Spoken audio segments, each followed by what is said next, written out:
ये याद रखना, पहुंचता कोई बिरला ही है। एक बिरला बताया है, पहुंचता कोई एक बिरला। तो भक्तों,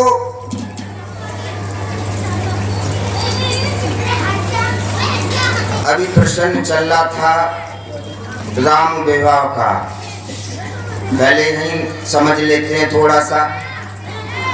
ज्यादा से ज्यादा जितना भी आपको रसपान करा पाओगा उतना, जो ठाकुर जी की कृपा होगी उतना आपको बना। लेकिन ये प्रसाद है भक्तों, बड़े ध्यान से सुनना, ये प्रसाद है, ये बेअर्थ ना चला जाए, कहीं इधर उधर पुण्य में मत डाल देना। जो सबरी के जो कहते हैं ना झूठे बेर खाए, ऐसा कुछ नहीं है। ये तो एक बस हरि अनंत गोस्वामी जी कहते हरि कथा अनंता और भाव विधि वहां थे कहीं सब संता। संदेह नहीं करना चाहिए संतों की बात, हमें तो संतों की बात स्वीकार करनी है बस। भक्तों, सबरी ने झूठे बेर नहीं खाए। एक तो वो उसके गुरु इतने ही मतंग ऋषि गुरु हैं सबरी के। तुम आलू लाते हो, हमने कई बार बताया, आप समझते हो कौन सा खट्टा है, कौन सा मीठा है, कौन सा तीखा है। बाजार में जाते हो वही आलू लेके आते हो। सबरी को पता था हमें प्रभु का भोग लगाना है, और सबरी मतंग ऋषि की शिष्या है, क्या भगवान को खा करके वो भोग देगी? हरे राम राम राम राम। निकले आप नहीं समझ सकते चीज को। झूठा खाने का अर्थ यही है भक्तों, नारद ने भी झूठा खाया है। भक्ति सूत्र में नारद स्वयं कहते हमने संतों का अचुष्ट खाया, झूठा खाया। यानी झूठा खाने का अर्थ यही है भक्तों, ये झूठ नहीं है संतों की जो हम कह रहे हैं आप पा रहे हैं। यही प्रसाद है, यही भोग है, ये आत्मा का भोग है। ये हमने नहीं बनाया है, ये संतों ने ऋषियों ने बनाया है। तो ये यही प्रसाद है। निकले इस प्रसाद को पहले पाओ खुद, फिर दूसरे को दो। ध्यान से समझना, पहले आप पाओ प्रसाद को, तब दूसरे को दो। निकले हम क्या करते, पाते तो नहीं, हम दूसरे को जरूर देते हैं। इतने भक्तिमान हो गए, इतने बड़े भक्त बनते हैं। नहीं नहीं, ऐसे नहीं। पहले स्वयं प्रसाद को पाओ, फिर दूसरे को दो। नहीं आई बात समझ में? आ रही होगी। प्रसाद मिले, पहले आप खाओ, आप श्रवण करो उस कथा को, फिर दूसरे को आप कह सकते हो। क्यों? ये संतों का धन है, अनुभव है, इससे संतों ने कमाया है, तब आप तक पहुंचा रहे हैं। तो पहले आप स्वाद करो, उसके बाद में दूसरे को दो। कहीं कोरा ही ज्ञान आपने तो पाया नहीं, आपने अनुभव किया नहीं किसी चीज का, और दूसरे को ज्ञान बांटने लगे। देखो मोबाइल में सुनोगे कुछ नहीं समझ में आएगा। मोबाइल एक पर्दा के अंदर है। लेकिन यहाँ जानते हो ना, एक उदाहरण देता हूँ आपको, मैंने दिया भी था, कल परसों भी दिया था। कोरोना काल में क्या हुआ, अपने आप को सुरक्षित रखना।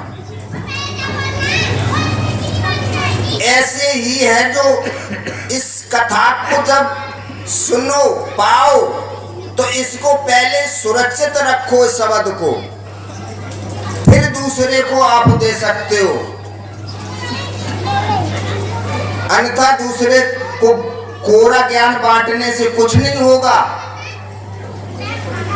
आप पढ़ लो, पुस्तकें दुकानें खुली हुई हैं, ले आओ। पढ़ने से ये मंत्र आप भी पढ़ सकते हो। वही मंत्र गुरु देता है। जैसे सोना आप ले जाते हो सुनार की दुकान पर, फिर कोई आभूषण बनाता है, वो तो अग्नि में तपाता है उसको, फिर वो आभूषण देखो उसी सोने का बनाता है। लेकिन कब बनाता है? जब वो तपाता है आग में। ऐसे ही ठीक इस मंत्र को, इस शब्दों को गुरु अपने हृदय रूपी, अपने अनुभव से, अपनी तपस्या से, अपने त्याग से उसको उबालता है, तपाता है, तब वो शब्द आपके कान तक जाता है। तब वो सुंदर बना के फिर आपके कान तक, आपके हृदय में कान के द्वारा स्थापित करता है। आप पढ़ लो, आप कुछ नहीं मिलेगा। तो यही प्रसाद है संतों का। तो अभी देवी जी की मुखारबिंद से कथा चली थी, सीता स्वयंवर हुआ। सीता का जब विवाह हुआ तो सीता जी किनकी पुत्री हैं? जनक जी की, जो विदेही कहा गया है उन्हें। भक्तों, जो देही अभिमान न हो, हम ये न समझे हम देह हैं,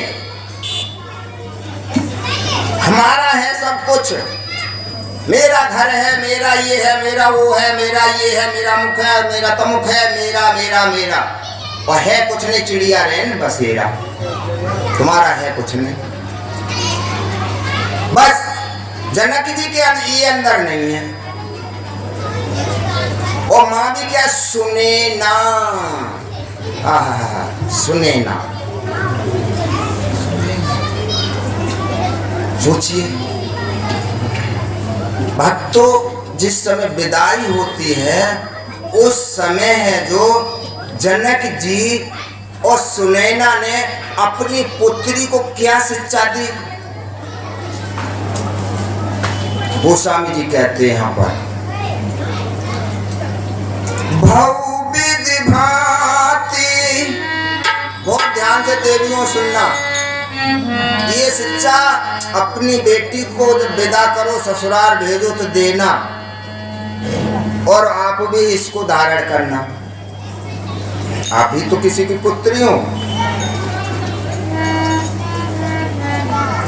भवभाति जनक सुता समझाई, नारी कुल जग रीति बताई।